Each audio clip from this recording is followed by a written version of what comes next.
निरंजन भवान् आरम्भं करोतु।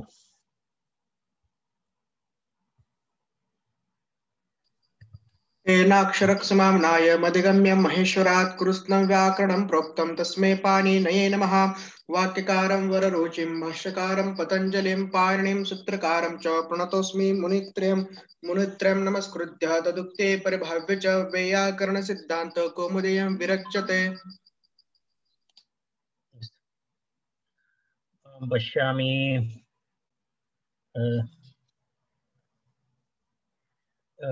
ईषदसमाप्तो कल्पदेश्य देशीयरः इति सूत्रपर्यन्तम् अस्माकं वर्गः आगतः इति मन्ये।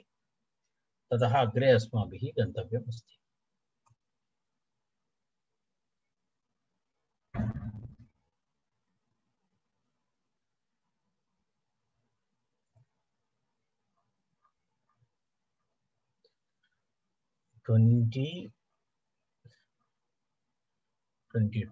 अस्तु।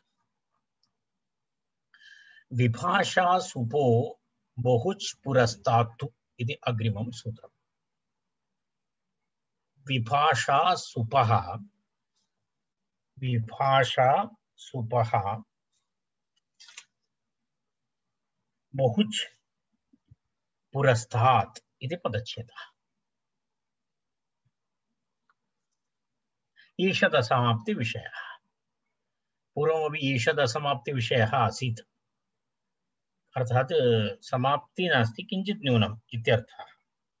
समाप्तिप्रायः इति, अथवा पूर्णं नास्ति कुत्रचित् किञ्चित् न्यूनता अस्ति इत्यर्थे। तस्मिन् अर्थे तत्र किम् उक्तम्? ईषदसमाप्ति विशिष्टे अर्थे सुबन्तात् बहुच् वा स्यात्। विधेय अंशः बहुच् ईषदसमाप्तौ इति पूर्वसूत्रात् अनुवर्तते। तद्धिताः ज्ञाप्रातिपदिकात् प्रत्ययः परश्च एतत् सर्वं तत्र अनुवृत्ति भवति। वैकल्पिकं सूत्रम्। अत्र एतदेक विशेषः, एषः एकः विशेषः। सामान्यतः प्रत्ययाः प्रकृतेः प्रातिपदिकात् परं भवति। यथा वयं जानीमः ज्ञाप्रातिपदिकादि नियमः अस्ति। अस्य सूत्रस्य वैशिष्ट्यं नाम अत्र बहुच् इति प्रत्ययः प्रातिपदिकात् परं न भवति, प्रातिपदिकात् पूर्वं भवति इति एतस्य वैशिष्ट्यम्। अर्थात् अत्र बहुच् इति प्रत्ययः भवति, तद् प्रातिपदिकात् पूर्वं भवति, न तु प्रातिपदिकात् परं। तदेव ईषदसमाप्ति विषये विशिष्टे अर्थे सुबन्तात् बहुच् इति प्रत्ययः। बहुच् इति प्रत्यये चकारः इत्संज्ञकः अवशिष्यते बहु। ईषदसमाप्ति विशिष्टे अर्थे सुबन्तात् बहुच् विकल्पेन स्यात्। स च प्रागेव इति उक्तम्। स च प्रागेव, प्राक् इत्युक्ते पूर्वं। कस्य पूर्वं? प्रातिपदिकात् पूर्वं भवति, न तु परतः। परं न भवति, न तु परतः। ईषदसमाप्ति विशिष्टे अर्थे सुबन्तात् बहुच् वा स्यात्, स च प्रागेव पूर्वं भवति, न तु परतः इति सूत्रार्थः। सूत्रार्थः स्पष्टः। अर्थात् विषयः तु पूर्वमुक्तविषयः एव, कुछ कम ईषदसमाप्तौ, ईषदसमाप्ति इति। ईषदसमाप्ति विशिष्टे अर्थे सुबन्तात् बहुच् प्रत्ययः स्यात्। स च प्रागेव पूर्वं भवति, न तु परतः। तत्र परं न भवति इति आशयः।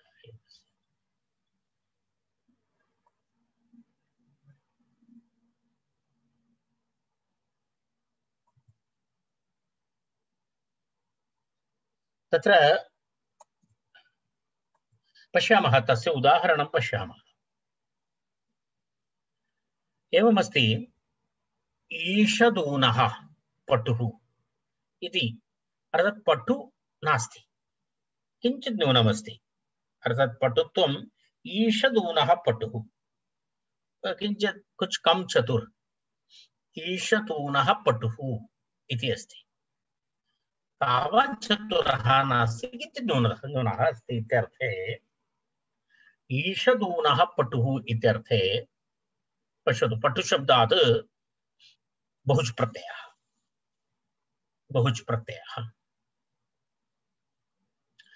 प्रत्ययः कुत्र भवति इति एतादृश नियमानुसारं पूर्वं भवति।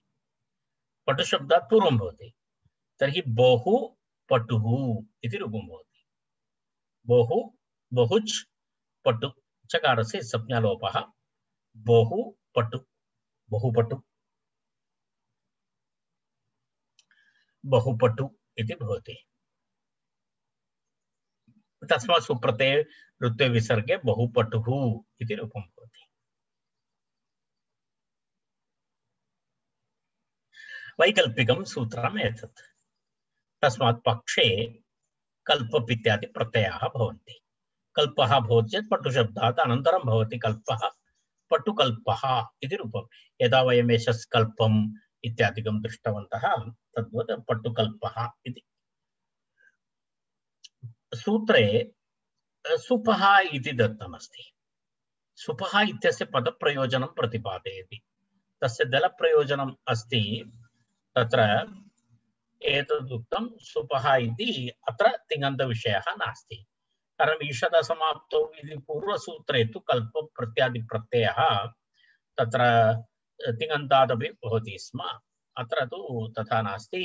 बहुप्रत्ययः बहुच प्रत्ययः तिङन्ताद् न भवति। तत् केवलं सुबन्तादेव भवति इति दर्शयितुं सुपः इति प्रयोगः कृतः। तेन कारणेन पश्यतु पटु यजति इति प्रयोगः न भवति। यजति कल्पं भवति परन्तु पटु यजति इति क्षम्यतां बहु यजति इति प्रयोगः न भवति। बहुच प्रत्ययः तिङन्ताद् न भवति इत्याशयः। तद्दर्शयितुं तत्र सूत्रे किं दत्तं तत्र अयं शब्दः उक्तः अस्ति। तर्हि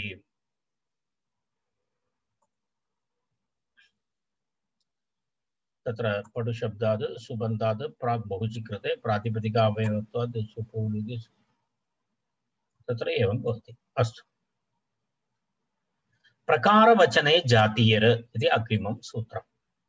प्रकारवचने जातीयर प्रत्ययः प्रकारवान् अर्थात् एवमेवं दृश्यते इति प्रकारवान् प्रकारं दर्शयति। तस्मिन् प्रकारवति प्रकार विशिष्टे अर्थे इत्यर्थः। प्रकारवति जातीयर प्रत्ययः भवति। जातीयर इति एकः प्रत्ययः। जातीयर इति प्रत्ययः एषः प्रत्ययः किञ्चित् नवीनः नास्ति। आन्महतः समानाधिकरण जातीययोः इति सूत्रं भवद्भिः पठितं स्यात् कुत्र समासप्रकरणे। आन्महतः समानाधिकरण जातीययोः तत्र अस्ति। अस्तु। प्रकारवचने जातीयर प्रकारवती च अयं धाल् तु प्रकारार्थे धाल् इति प्रत्ययः अपि पूर्वम् आगतः अस्ति। प्रकारार्थे धाल् इति तथा यथा इत्यादि रूपाणि वयं दृष्टवन्तः प्रकारार्थे। तर्हि प्रकारवती च अयम् इति प्रकारविशिष्टे अर्थे सुबः इति अनुवर्तते। जातीयर तथा धाल् प्रकारवचने जातीयर प्रत्ययः भवति इति उक्तं। तत्र स्पष्टं।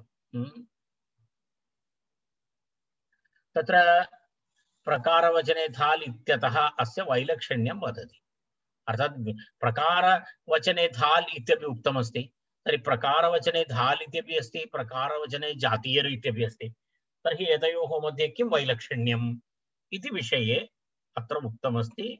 प्रकारवति चायं तत्र धाल् तु प्रकारमात्रे इति। तत्र एवमस्ति। प्रकारविशिष्टे अर्थे सुबन्धात् जातीयर प्रत्ययः भवति इत्यर्थः। प्रकारस्य कः अर्थः? प्रकारः नाम एकं तु सादृश्यम् अपरं तु भेदः इति प्रकारः। प्रकारस्य अर्थद्वयम्। प्रकार नाम किं किम् अर्हति? उभयमवस्तुतः समानार्थं भवति, परन्तु किञ्चित् ईषत् दर्शनीयम् इति कृत्वा अत्र प्रकारवती इति उक्तम्। प्रकारः अर्थः सदृश्यम् एवं भेदः। केवलं प्रकारः इति दर्शनीयं भवति, तत्र धाल् इति भवति। प्रकारवान् इति यत्र दर्शनीयं भवति, तत्र जातीयप्रत्ययः भवति इति वैलक्षण्यम्। केवलं प्रकारं दर्शयितुं धाल् प्रत्ययः।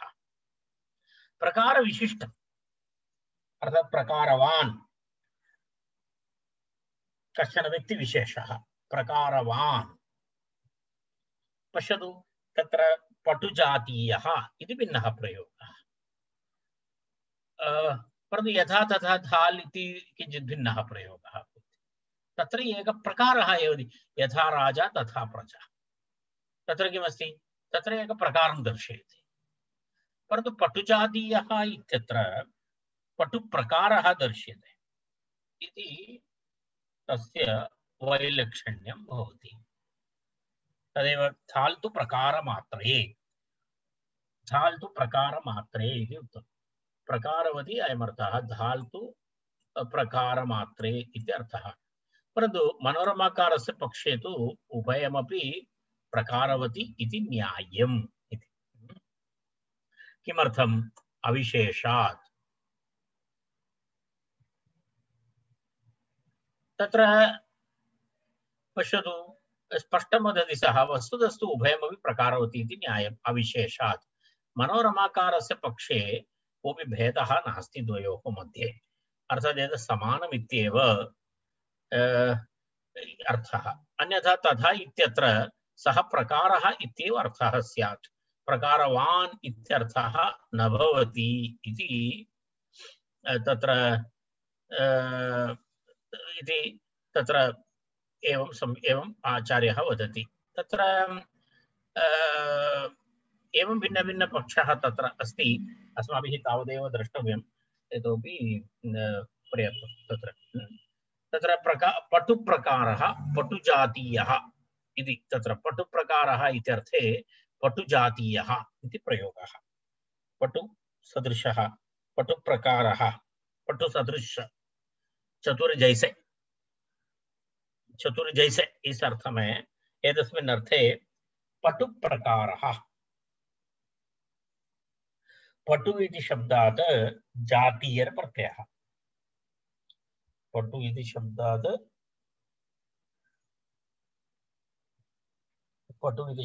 जातीयप्रत्ययः। पटुजातीयरे इत्यस्य लोपः भवति। सुप्रत्ययरुक्ते विसर्गे पटुजातीयः इति प्रयोगः भवति।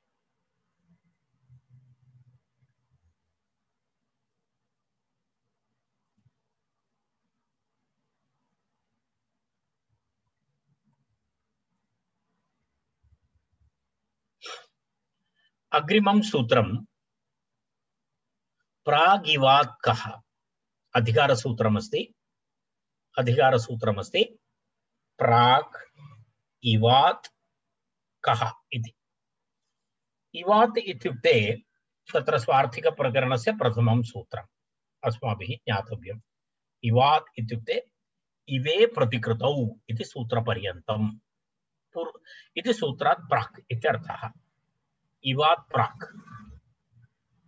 इवात् इत्युक्ते इव शब्दः कुत्र भवति? अग्रे सूत्रे 5396 इवे प्रतिकृतौ इति सूत्रं 2051 1500-द्विसहस्रतम सूत्रं स्वार्थिकप्रकरणस्य प्रथमं सूत्रं।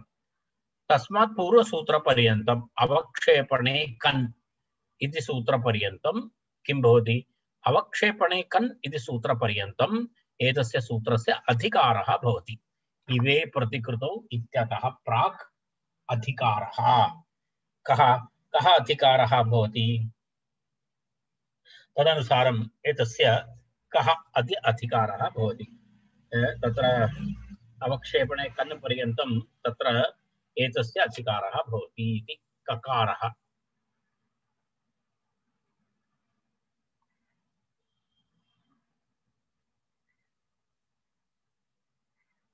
इव शब्दः तद्घटितसूत्रपरः इति मत्वा आह इति।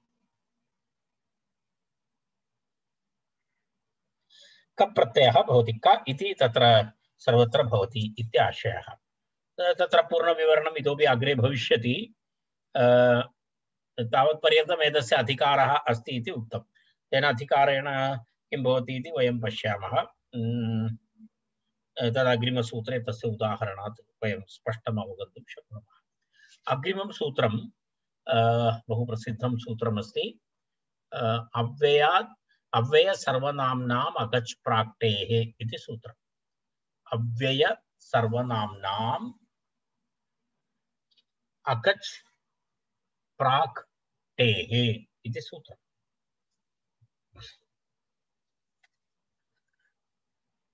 अव्यय सर्वनाम्नाम् अगच् प्राक्टेः। प्रागिवात् इति अनुवर्तते। अत्र तस्य अधिकारः भवति इव पर्यन्तं। तत्र अव्यय सर्वनाम्नाम् अव्ययानां तथा सर्वनाम्नां तत्र अप्रातिपदिकात् तदनन्तरं सुपः इति अनुवर्तते। अत्र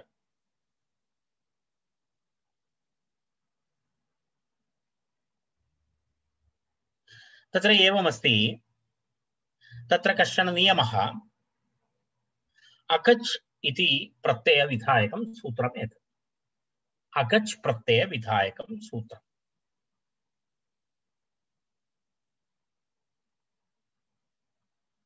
तत्र एवमस्ति। प्रातिपदिकात् ततः सुपः च किं भवति? प्रातिपदिकस्य टी भागस्य अगच् प्रत्ययः भवति। टी भागात् पूर्वम् अगच् प्रत्ययः भवति। सुपः किं भवति? तत्र एवमेव सुबन्तस्य टी भागात् पूर्वमपि अगच् प्रत्ययः भवति। तर्हि कुत्र प्रातिपदिकात् पूर्वं टी भाग प्रातिपदिकस्य टी भागात् पूर्वं भवति, कुत्र सुबन्तस्य टी भागात् पूर्वं भवति इति अग्रे वक्ष्यते। कारणं प्रातिपदिकात् पूर्वं प्रातिपदिकस्य टेः अगच् प्रत्ययः भवति पूर्वं। सुबन्तस्य टेः टी भागात् पूर्वम् अगच् प्रत्ययः भवति इति अव्यय सर्वनाम्नाम् अगच् प्राक्टेः इति अस्ति। तर्हि इदानीम् एकः संशयः भवितुमर्हति। कः संशयः भवितुमर्हति? कस्मात् प्रातिपदिकात् पूर्वं भवति? कस्य प्रातिपदिकस्य टेः पूर्वं प्रत्ययः भवति? कस्य सुबन्तस्य टेः पूर्वं प्रत्ययः भवति इति संशयः भवति। अत्र तस्य कृते नियमः अस्ति। तस्य कृते नियमः तु भविष्यति अग्रे। तदग्रे प्रतिपादयति। तर्हि तिङश्च इति अनुवर्तते। तिङश्च इत्यपि अत्र अनुवर्तते। मण्डूकप्लुत्या तिङश्च इत्यपि अनुवर्तते। तर्हि सूत्रस्य मण्डूकप्लुत्या तिङश्च इति अनुवर्तते। कारणं तद् इदानीं दूरम् अभवत् खलु। तर्हि अव्यय सर्वनाम्नां तिङन्तानां च टेः प्राक् अगच् प्रत्ययः स्यात् इत्यर्थः। कुत्र भवति इति वयं पश्यामः। तदग्रे तस्य विवरणम् अस्ति। तदा वयं पश्यामः। तत्र पश्यतु। अव्यय सर्वनाम्नाम् अव्ययानां सर्वनाम्नां तिङन्तानां च टेः प्राक् अगच् प्रत्ययः स्यात् इत्यर्थः। अगच् प्रत्ययः स्यात् इत्यर्थः। कुत्र कुत्र? अव्ययानां सर्वनाम्नां पुनः किमस्ति? तिङन्तानां तत्र च टेः प्राक् अगच् प्रत्ययः भवति इति तत्र उक्तम्। अकचि ककाराद् अकारः उच्चारणार्थः। अगच् इति प्रत्ययः। तस्मात् ककारे वर्तमानः अकारः उच्चारणार्थः।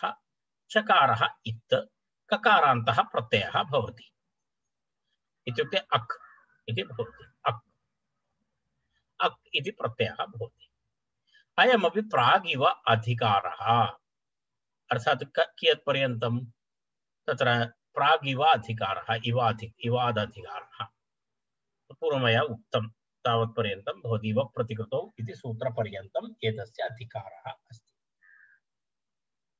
तत्र अधिकारः तत्र एतावत्पर्यन्तमेव सूत्रस्य अर्थः तत्र सूत्रार्थः स्पष्टं मया उक्तं तत्र किं किं वक्तव्यं पुनः पुनः तत्र वार्तिकं भवति अग्रे तदनन्तरं वयं तस्मिन् विषये अग्रे पुनः चर्चां कुर्मः इदानीं केवलम् एतस्य सूत्रस्य एतावदर्थज्ञानानन्तरं वयम् अग्रे गच्छामः तदनन्तरं यत्र उदाहरणं भवति अग्रे वार्तिकं भवति तत्र वार्तिकेन सह अस्माभिः तत्र तस्मिन् विषये पुनः अस्माभिः चर्चा करणीया अस्ति इदानीं तत्र किं किम् अस्ति सर्वनाम संज्ञकप्रातिपदिकात् तेः पूर्वम् अगच् भवति निर्दिष्टविभक्तिषु परेषु पुनः तत्र काचित् व्यवस्था अस्ति तदग्रे पश्यामः एतस्य सूत्रस्य अधिकारः इवे प्रतिकृतौ इति सूत्रात् पूर्वपर्यन्तम् एतस्य सूत्रस्य अधिकारः भवति तर्हि अव्ययवाची सर्वनामवाची तथा तिङन्तात् अगच् एतद्विहाय अन्यशब्देभ्यः कप् प्रत्ययः भवति इत्यर्थः तदेव अधिकारस्य वैशिष्ट्यम् अर्थात् अव्ययेभ्यः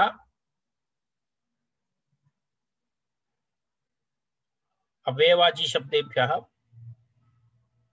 सर्वनामवाचकेभ्यः तिङन्तेभ्यः टेः प्राक् अगच् भवति टेः प्राक् अगच् भवति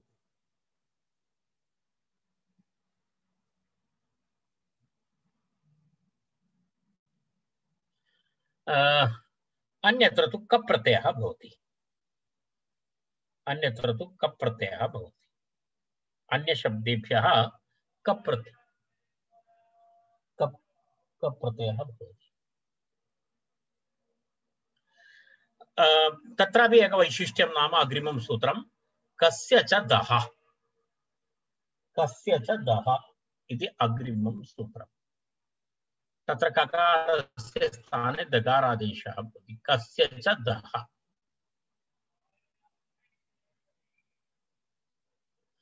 कान्तात् कान्त अव्ययस्य अर्थात् यस्य क अन्ते भवति तस्य अव्ययस्य दकारः अन्तादेशः स्यात् अगच्छ यस्य अव्ययस्य अन्ते ककारः भवति तस्मात् तस्य अव्ययस्य दकारः अन्तादेशः भवति अत्र अव्ययम् अगच्छ इति अनुवर्तते अव्ययम् अगच्छ तद्धिताः ज्ञाप्रातिपदिकात् प्रत्ययः परश्च तत्र एवमस्ति पूर्वसूत्रात् तत्र अव्ययमिति अनुवर्तते तत्र स्वरित प्रतिज्ञा अस्ति तेन कारणेन अव्यय सर्वनाम्नाम् इति अस्ति चेदपि केवलम् अव्ययस्यैव अनुवृत्तिः भवति क्वचित् एकदेशोऽपि अनुवर्तते इति नियमः यदा एकयोगनिर्दिष्टानां सह वा प्रवृत्तिः सह वा निवृत्तिः इति परिभाषा अस्ति तथापि तस्य अपवादः अपि अस्ति क्वचित् एकदेशोऽपि अनुवर्तते तेन स्वरितत्वप्रतिज्ञा यत्र क्रियते तत्र केवलं तस्यैव शब्दस्य अनुवृत्तिः भवति तर्हि अत्रापि स्वरितत्वप्रतिज्ञया अव्यय सर्वनाम्नाम् इत्यस्मात् केवलम् अव्ययम् इति अनुवर्तते पूर्णम् अव्यय सर्वनाम्नाम् इति अनुवृत्तिः अत्र नास्ति स्वरितबलेन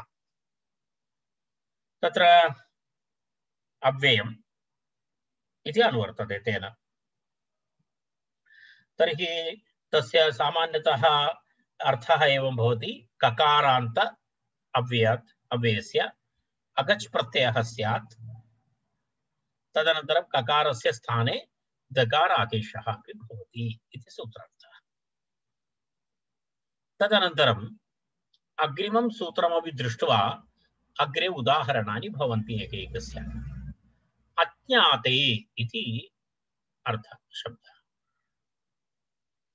अज्ञाते इति सूत्रम् अव्ययसर्वनाम्नाम् अकच् प्राक्तेः इति पूर्णम् अनुवर्तते। अव्ययसर्वनाम्नाम् अकच् प्राक्तेः इति अनुवृत्ति। प्रागिवात् कः इति अधिकारः, तिङः, तथिताः इति सर्वं यथा पूर्वं भवति।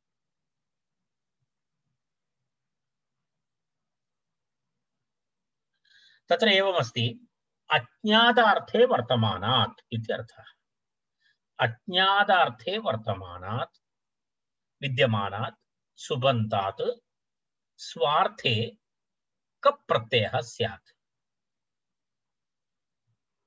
अव्ययसर्वनाम्नां तिङन्तानां च टेः प्राक् अकच् स्यात्। तत्रापि ककारान्तात् अव्ययानां दकारो अन्तादेशः अपि स्यात् इति विषयत्रयम् अत्र अस्माभिः स्मरणीयं। मनोरमां पश्यामः।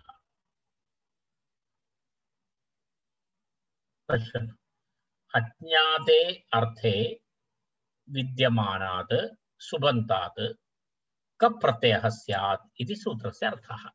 अज्ञातार्थः कः कस्य अस्ति इति वयं न जानीमः, तस्य अज्ञातार्थः। यदा अज्ञातकर्ता इत्यादि प्रयोगं वयं कुर्मः खलु, वयं न जानीमः कस्य इति। यथा उदाहरणाय तत्र कस्य अश्वः, कस्य अयम् अश्वः, अश्वकः इति प्रयोगः।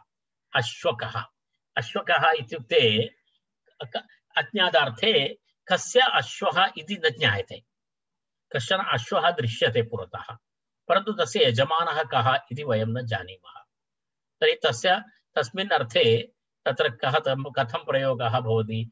अश्वकः इति प्रयोगः भवति। तर्हि पश्यतु, तर्हि किं किं भवति?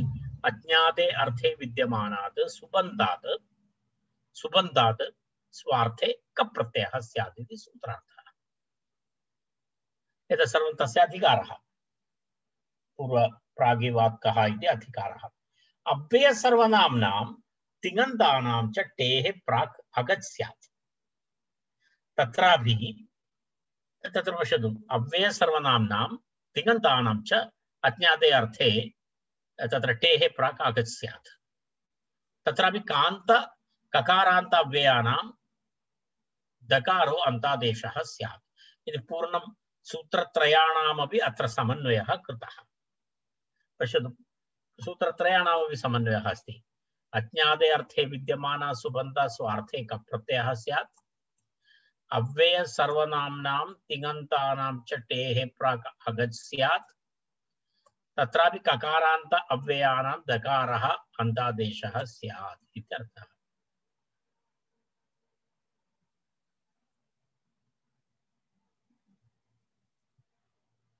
पश्यतु, तत्र प्रथमम् उदाहरणं पश्यामः। कस्य अयम् अश्वः इति प्रथमः प्रश्नः।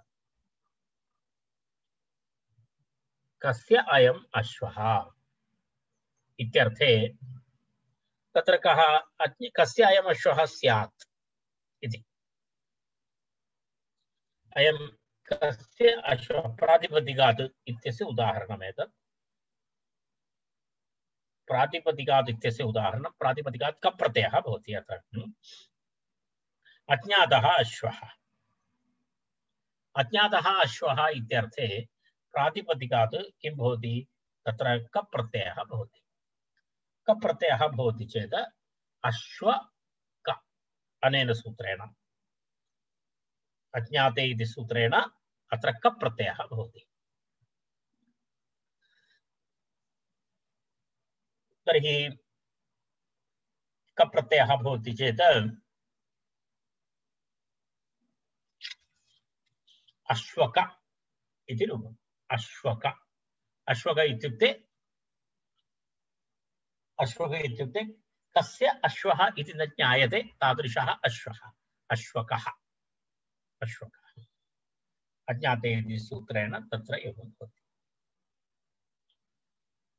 द्वितीयम् उदाहरणम् अव्ययस्य उदाहरणम् अस्ति। अव्ययः सर्वनाम्नाम् अगच् प्राक्ते।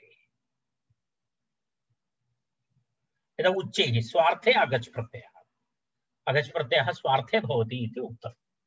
तत्र विशेषार्थः नास्ति। उच्चैः नीचैः इति अव्ययद्वयम्।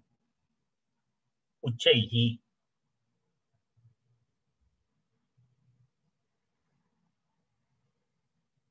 नीचैः, तर्हि उच्चैस् इति प्रातिपदिकमस्ति। तत्र वस्तुतः मूलशब्दः उच्चैस्। उच्चैस् इति अव्ययात्, उच्चैस् इति अव्ययात् अव्यय सर्वनाम्नाम् अगच् प्राक्तेः इति सूत्रेण अगच् प्रत्ययः भवति। टेः प्रथमं भवति। टेः प्रथमं भवति। टेः प्रथमम् इत्युक्ते टी नाम तत्र किमस्ति? ऐस्। उच्चैस्, उच्चैस् इत्यस्य टी ऐस्, ऐस् तः पूर्वं भवति। तर्हि कथं भवति? उच्च अक ऐस्। किं किं भवति? उच्च इति एकं रूपं भवति, पुनः प्रत्ययः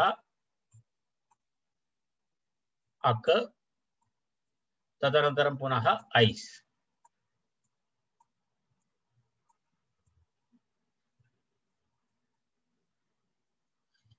उच्च अक ऐस् इति भवति।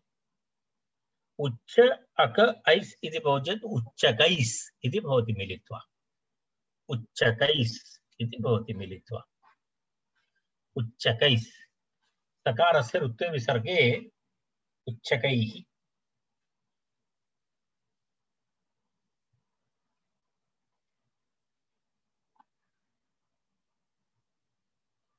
उच्चकैः इति भवति।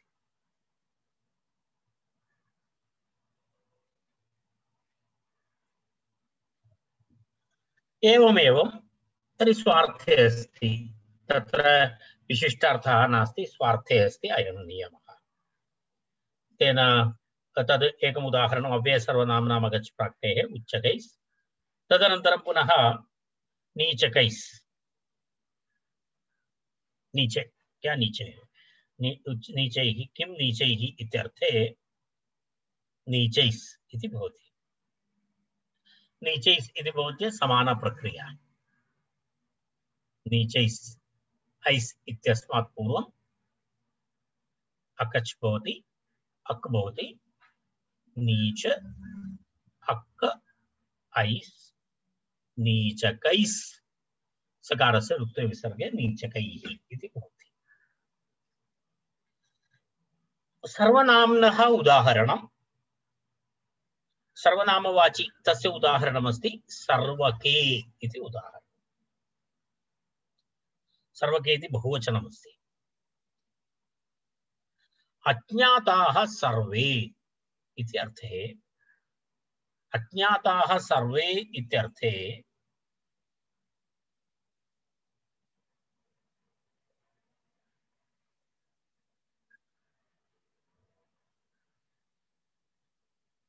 सर्वे शब्दात् अगच् प्रत्ययः भवति। सर्वे इति शब्दात् अगच् प्रत्ययः भवति।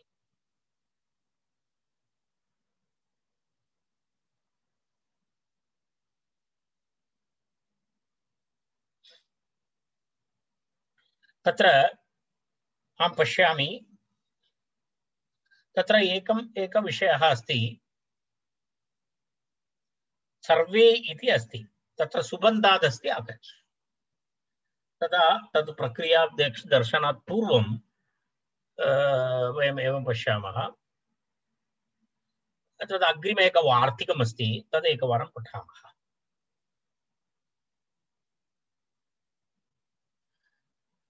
वार्तिकमस्ति ओकार सकार भकारादौ सुपि सर्वनाम्नः टेः प्राक् अगच्, अन्यत्र तु सुबन्तस्य टेः प्राक् अगच् इति वार्तिकमस्ति। तद् वार्तिकम् एकवारम् अस्माभिः द्रष्टव्यम्। अनन्तरं वयम् एतत् पठामः चेत् किञ्चित् इतोपि सरलं भवति। किमस्ति ओकार सकार भकारादौ सुपि ओकारादि प्रत्ययः सुप् प्रत्यये परे सक ओकार इति ओस् इति प्रत्ययः वयं जानीमः नस् ओस् आम् इति ओस् प्रत्ययः ओकारादि प्रत्ययः सुप् सकारादि प्रत्ययः सुप् सु इति सकारादि प्रत्ययः पुनः भकारादौ भ्यां भिस्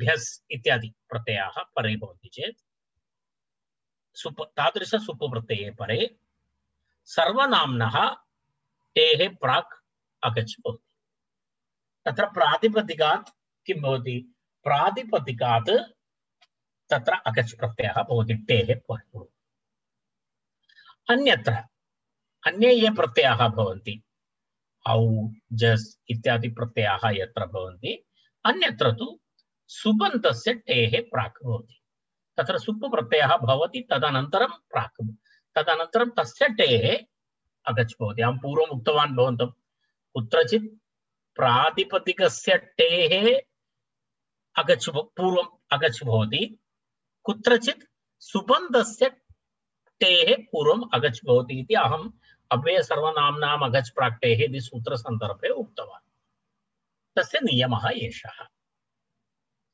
यदा कुत्र प्रातिपदिकस्य टेः पूर्वम् अगच् भवति कुत्र सुबन्तस्य टेः पूर्वम् अगच् भवति इत्यस्य नियमः एषः कथं तत्र ओकारादि प्रत्यये परे सुप् प्रत्यये परे सकारादि सुप् प्रत्यये परे भकारादि सुप् प्रत्यये परे च सर्वनाम्नः सर्वनामशब्दस्य इत्युक्ते सर्वनाम्नः टेः सर्वनाम्नः इति प्रातिपदिकस्य टेः प्राक् अगच् भवति अन्यत्र अन्यप्रत्ययाः यत्र भवन्ति तत्र तु सुबन्तस्य टेः प्राक् किं भवति अगच् भवति इति नियमः तत्र तेन कारणेन इदानीं वयं सर्वे इति शब्दं पश्यामः सर्वे इत्यस्य प्रत्ययः कः अस्ति जस् अस्ति जस् अस्ति इति कृत्वा किं भवति जस् अस्ति चेत् तत्र अन्यत्र तु सुबन्तस्य टेः प्राक् इति गणे भवति कारणं तत्र न तु ओकारः न तु सकारः न तु भकारः सर्वे इति बहुवचनशब्दः सर्व तर्हि तत्र जस् प्रत्ययः अस्ति जस् प्रत्ययः भवति चेत् तत्र सुबन्तात् भवति जस् प्रत्ययः भवति चेत् सुबन्तात् भवति तेन कारणेन सर्वशब्दः तस्य बहुवचनं सर्वे इति सुबन्तशब्दः सर्वे सर्वे इति सुबन्तशब्दात् किं भवति तत्र कप्रत्ययः भवति अगच् प्रत्ययः भवति क्षम्यताम् अगच् प्रत्ययः भवति तर्हि कथं भवति इति पश्यामः वयं सर्वे इति शब्दात् अगच् भवति सर्वे अन्यथा तु सर्व इत्यस्मात् भवति तस्य प्रातिपदिकं तु सर्व अस्ति परन्तु अत्र अगच् प्रत्ययः कुतः भवति अगच् प्रत्ययः सर्वे इत्यस्मात् भवति सर्वे अगच् प्रत्ययः सर्वे इति सुबन्तात् भवति तर्हि कथं भवति सुबन्तात् सर्वे इति अस्ति टी किमस्ति ए टी सर्वे शब्दस्य टी ए तस्य पूर्वम् इत्युक्ते सर्व अक ए सर्व अक ए इति भवति कारण ए इति टी ततः पूर्वम् ए इति टी ततः पूर्वम् अक् भवति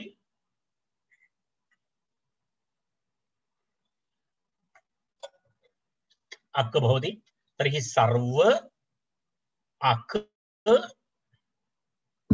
ए सर्वके इति रूपं भवति तत्र सर्वके इति भवति अज्ञाताः विश्वे इत्यर्थे एवमेवं सर्वनामशब्दः अस्ति विश्वशब्दः, तस्य बहुवचनं विश्वे इति। विश्वके इति भवति तत्र। एवमेव विश्वे इति भवति टी ए, तस्मात् पूर्वम् अगच्, तर्हि विश्व अक ए, विश्व अक ए, विश्वके इति रूपं भवति। एतद्वयं सुबन्धात् सुबन्धस्य टेः प्राक् अगच् आसीत्। अन्य उदाहरणानि तत्र द्रष्टव्यं भवति। तर्हि तदनन्तरं वार्तिकं। वार्तिकस्य अर्थः तु मया उक्तः। वार्तिकविषये अस्माभिः विवरणं कृतं। तत्र पश्यतु, ओकारादौ सकारादौ भकारादौ च सुपि सर्वनाम्नः टेः प्राक् अगच्, अन्यत्र तु सुबन्धस्यैव सर्वनाम्नः प्राक् टेः प्राक् अगच् इत्यर्थः। परन्तु अत्र केचन वदन्ति इदं तु वार्तिकं युष्मदस्मत् मात्र विषयकमेव इति भाष्ये तथैव उदाहृतत्वात्। तत्र पश्यतु, केषाञ्चन मतम् एवमपि अस्ति, तत्र मतभेदः अस्ति। इदं तु वार्तिकं युष्मदस्मत् मात्र विषयकमेव इति भाष्यकारस्य मतं तदेव, भाष्ये तदैव उदाहृतम्। अन्येषां तु सर्वनाम्नां प्रातिपदिकस्यैव टेः प्राक् अगच् न तु सुबन्तानाम्। तेन सर्वकेण इत्यादि रूपाणि सिद्धानि इति ते वदन्ति। तत्र मतभेदः अस्ति, अर्थात् कुत्रचित् एवं वदति, कुत्रचित् तथा भवति। वयं भाष्यकारस्य मतं स्वीकृत्य अग्रे गच्छामः। युष्मदस्मतोर् विषये एव अयं नियमः इति, एतस्य वार्तिकस्य आशयः तदर्थमिति इति। तदनुसारं किं पश्यामः, उदाहरणं पश्यामः। तदाधारेण युवकयोः आवकयोः इति प्रयोगः। युवकयोः आवकयोः इति युष्मकासु अस्मकासु, युष्मकाभिः अस्मदाभिः, तत्सर्वम् एतस्य उदाहरणानि। अर्थात् प्रथमम् उदाहरणमस्ति ओकारस्य उदाहरणम्, ओकारादिप्रत्ययस्य उदाहरणम्, यस्य ओकारः आदौ भवति इति। तत्र विषयत्रयम् उक्तम्। ओकारादौ सकारादौ फकारादौ सुपि सर्वनाम्नः टेः प्राक् अगच् इति उक्तम्। तर्हि तत्र पश्यतु, ओकारादि विभक्ति प्रत्यये परे। ओकारादि विभक्ति प्रत्यय परे इत्युक्ते तत्र किमस्ति, ओकारादि प्रत्यय विभक्ति इत्युक्ते ओस्, षष्ठी द्विवचनं। युवयोः इति उदाहरणं। युवयोः, तत्र युवयोः इति न भवति।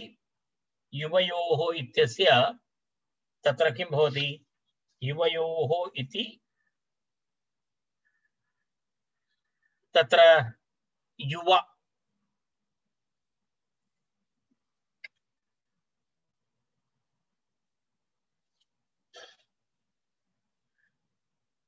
अन्तिम एतस्य पूर्वं भवति। इत्युक्ते युव इति प्रातिपदिकं भवति, अस्मत् इति शब्दः, युष्मद् इति शब्दः, युष्मद् इति शब्दस्य पुनः भवन्तः जानन्ति तत्र प्रक्रियाः भवन्ति। तदनन्तरं युव इति भवति, युव ओस् इति भवति। तर्हि युव ओस् इति भवति चेत् युव इत्यस्य ति अकारः, तस्मात् पूर्वम् अक् भवति। तर्हि युवक, युवक ओस् इति भवति, युवक ओस्।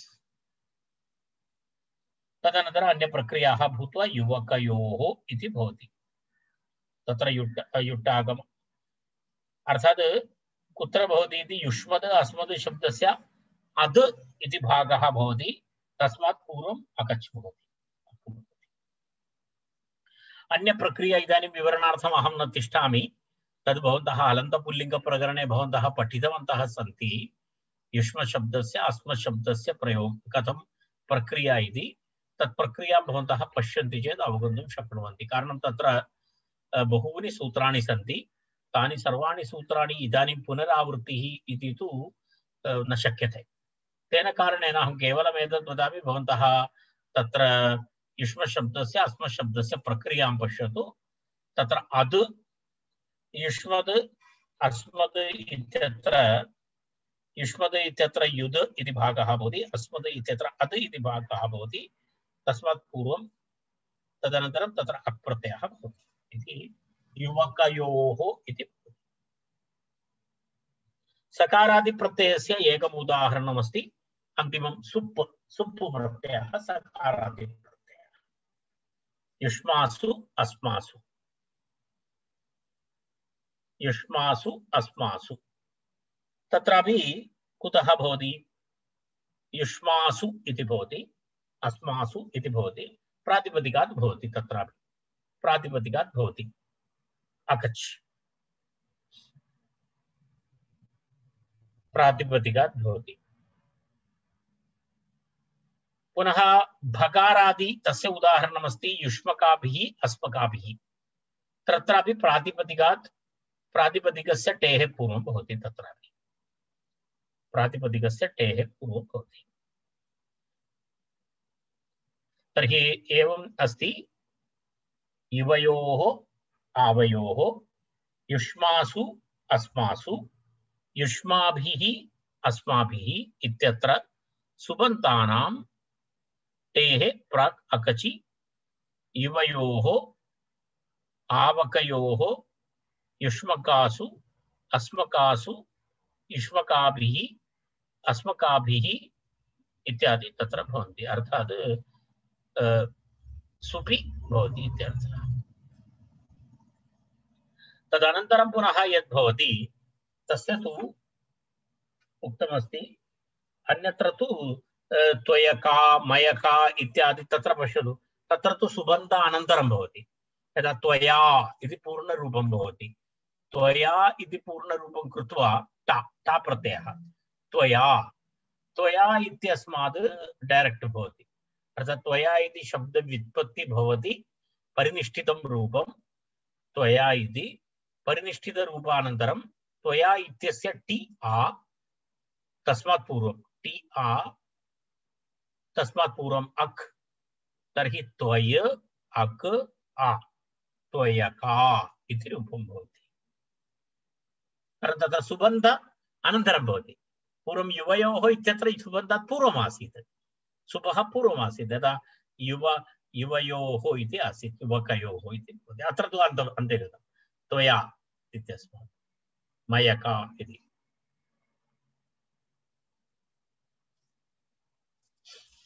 अहं चिन्तयामि एतावत् पर्याप्तं भवति विवरणम्, अग्रे गच्छामः इति मन्ये। केवलं मम भवतां पुरतः एकमस्ति, युष्मद् अस्मत् शब्दानां प्रक्रियाम् एकवारं पश्यतु। कारणं तदिदानीम् अहं त्यजामि, तावत् विवरणं कर्तुम् इदानीं न शक्यते।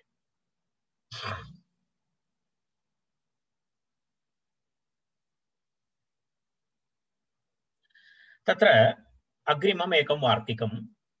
अकच् प्रकरणे तूष्णीमः कां वक्तव्यः इति। अकच् प्रकरणे तूष्णीं शब्दात्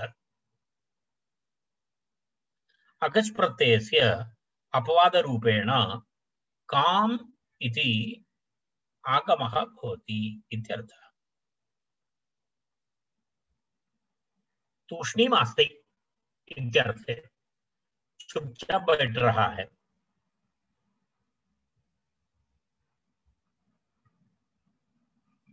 तत्र किमस्ति, काम् इति आगमः भवति। काम् इति आगमः मित् अस्ति। काम् इति आगमः मकारः इत्यस्ति खलु, मकारः इत्यस्ति चेत् मित् आगमः अस्ति। मिदजो अन्त्यात् परः, मिदजो अन्त्यात् परः इति नियमः। तत्र वार्तिकस्य अर्थः एवमस्ति, तूष्णीम् इत्यव्ययात्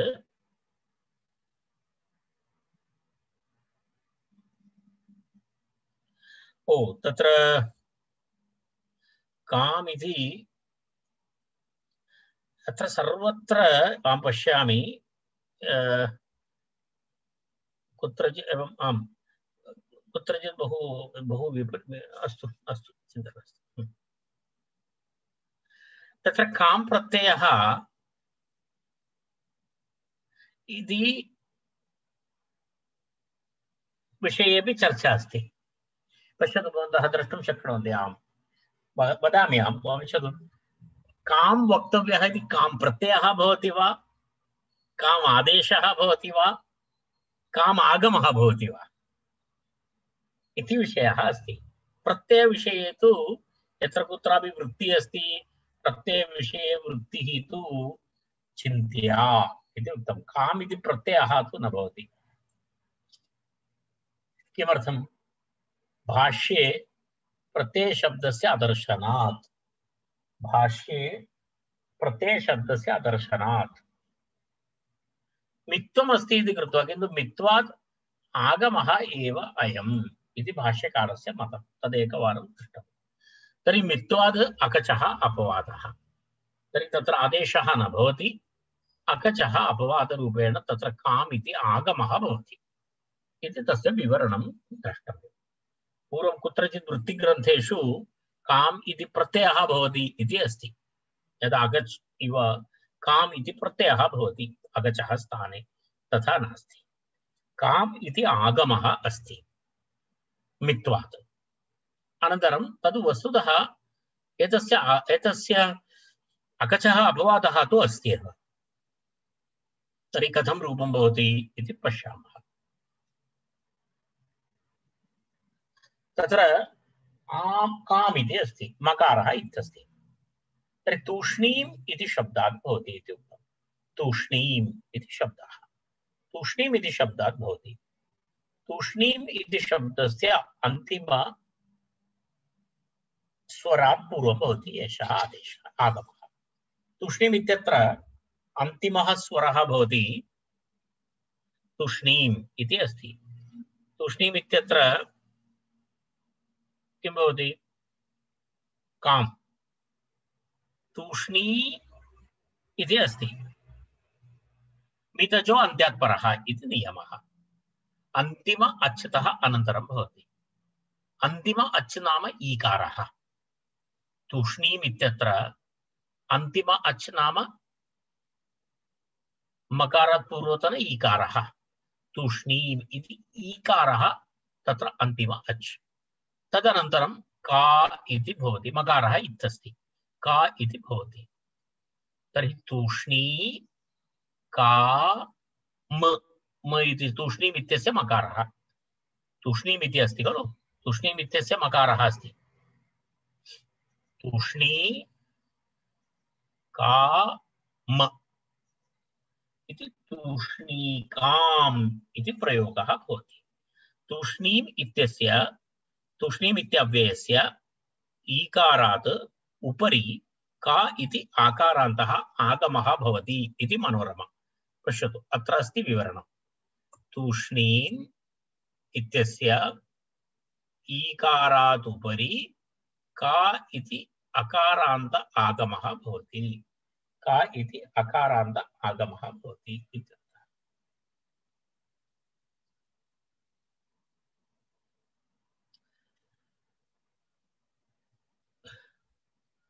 शीले को मलोपश्च इति अस्ति वार्तिकम् अपरम्। तो शीले को कः मलोपश्च इति कप्रत्ययः भवति। शीले, शीले इत्युक्ते तूष्णीं शीलम् अस्य, तूष्णीं शीलः, तूष्णीं शीलः इति भवति। तत्र शीलं नाम स्वभावः। कश्चन कदापि अधिकं न वदति, चुपचाप उपविशति, सः तूष्णीकः, सः तूष्णीकः। तूष्णीं शीलः अस्य अस्ति इति मौनस्वभावः इत्यर्थः। मौनस्वभावः इत्यर्थः। तूष्णीम् इत्यव्ययात् कप्रत्ययः स्यात्, मकारस्य लोपश्च शीले गम्ये इत्यर्थः। तत्र पश्यतु, तूष्णीम् इत्यव्ययात् कप् प्रत्ययः स्यात्, मकारस्य लोपः च, मकारस्य लोपः च शीले गम्ये इत्यर्थः। शीले गम्ये इत्यर्थः।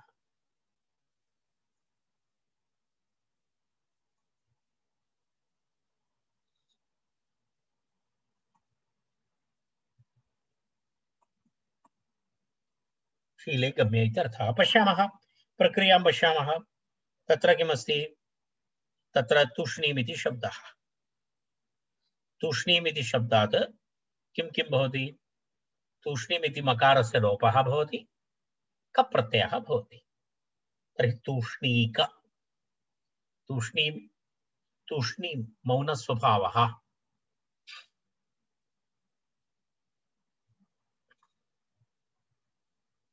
शीलं नाम स्वभावः, तूष्णीकः मौनस्वभावः इत्यर्थे।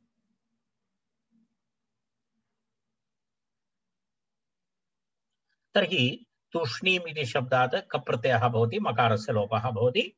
मकारस्य लोपे सति तूष्णी इति अवशिष्यते, क्व क इति तत्र युज्यते। तर्हि तूष्णीकः इति रूपं भवति। तूष्णीकः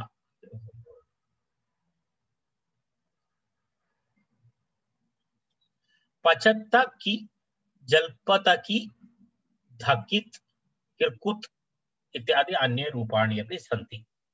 तदपि दृष्ट्वा वयम् अत्र समापयामः चेत् तत् सूत्रं समाप्तं भवति। निमिषद्वये करिष्यामि।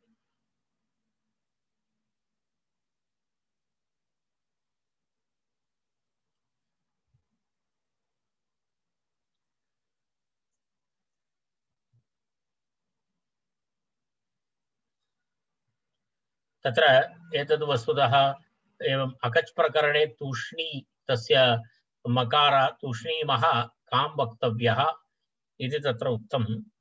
तदनन्तरं तूष्णीकः इति उदाहरणमपि उक्तं। पचति इति शब्दः, पचति इति शब्दात् तत्र तिङः इत्यपि अगच् भवति इति पूर्वमुक्तं। तिङः अपि अगच् भवति इति उक्तमस्ति। तेन कारणेन तत्र पचति इति शब्दस्य तेः पूर्वम् अगच् प्रत्ययः भवति। तर्हि पचतकि इति रूपं भवति।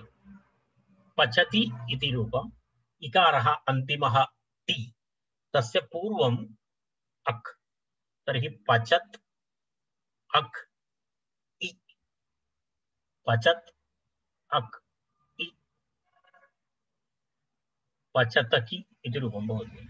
स्वार्थे अस्ति, पचति एव पचतकि अस्ति। पचति पचतकि अर्थभेदः नास्ति, स्वार्थे अगच् प्रत्ययः भवति एव प्रयोगः। एवं जल्पति, जल्पति, एवं जल्पति इति शब्दस्य अपि इकारात् पूर्वम् अक्। तर्हि जल्पत् अक् इ, जल्पतकि। धिक् इति अव्ययमस्ति। धिक्, धिक् इति अव्ययम्। धिक् इति अव्ययं ककारान्त अव्ययमस्ति, कान्तम् अव्ययमस्ति। तत्र वयम् एकं सूत्रं दृष्टवन्तः। किम् इदानीं कस्य दः, ककारस्य स्थाने दकारादेशः भवति। यदा कान्तस्य, तत्र पश्यतु, कान्ताव्ययस्य दकारः अन्तादेशः स्यात् अकच् इति अस्ति। तर्हि तत्र ककारस्य स्थाने दकारः भवति। तर्हि मूलशब्दः धिक् इति अव्ययम्। धिक्, तेः पूर्वम् अक्, तेः पूर्वम् अक् इत्युक्ते ध इक् अस्ति खलु, टी, टी इक् भवति। धिक् इत्यत्र टी नाम इक्। ध अक् इक्, ध अक् इक् तर्हि किं भवति धकिक् इति रूपं भवति धकिक् ध अक् इक् ध इति भवति तदनन्तरम् अक् इति अकच् भवति तदनन्तरं तत्र अवशिष्यते यत् टी भागः इक् टी भागः इक् मिलित्वा धकिक् इति भवति धकिक् ककारस्य स्थाने दकारादेशः भवति कान्तस्य अव्ययस्य दकारः अन्तादेशः स्यात् अगच्छ तर्हि तत्र एतस्य उदाहरणं दकारान्तादेशः भवति दकारान्तादेशः भवति चेत् तस्य पुनः चर्त्वं भवति चेत् किं भवति धकित् इति रूपं भवति धकित् इति रूपं भवति एवमेवं कान्त अव्ययस्य अपरम् एकम् उदाहरणमस्ति हिर्कुत् इति उदाहरणं हिर्कुत् हिर्कुत् इत्युक्ते हिरुक् नाना इत्यर्थे हिरुक् इति भवति हिरुक् इति अव्ययमस्ति हिरुक् हिरुक् इति अव्यये एवमेव करणीयं तत्र अन्तिम टी भागः अस्ति उक् हिरुक् हिरुक् इत्यत्र अन्तिम टी अस्ति उक् टेः पूर्वं किं भवति अक् भवति तर्हि हिर अक् उक् हिर अक् उक् हिरकुक् इति भवति हिरकुक् इति भवति हिर अक् उक् हिरकुक् इति भवति हिरकुक् इति भवति चेत् ककारस्य स्थाने दकारादेशः हिरकुद् कारण कान्त अव्ययमस्ति एतत् हिरकुत् दकारस्य स्थाने चर्त्वेन दकारः हिर्कुत् इति भवति